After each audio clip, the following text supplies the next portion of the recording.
تا حالا فکر کردی که کدوم بازی خشن‌ترین بازی تاریخ جام جهانی بوده؟ احتمالاً همتون بازی آرژانتین و هلند تو 1/4 نهایی جام جهانی 2022 رو یادتونه. بازی که توش متئو لاهوز داور اسپانیایی مسابقه رکورد بیشترین کارت زرد توی مسابقه جام جهانی رو ثبت کرد. 17 تا کارت زرد واسه بازی جنجالی آرژانتین هلند.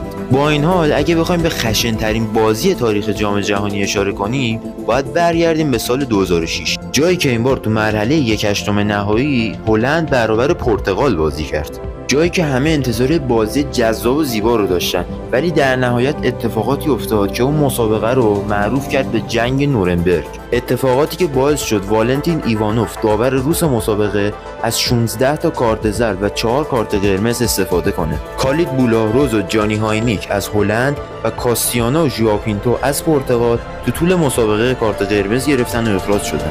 در نهایت پرتغال با تک گل دقیقه 23 مانیش 1-0 برد و به مرحله بعدی صعود کرد. بعد از بازی سپ بلاتر رئیس وقت فیفا به خاطر عملکرد ضعیف داور مسابقه گفتش که ایوانوف باید یه کارت زردم به خودش میداد. حالا تو کامنت ها بگو اگه جای داور بودی میتونستی خشن‌ترین بازی تاریخ جام جهانی رو مدیریت کنی یا نه؟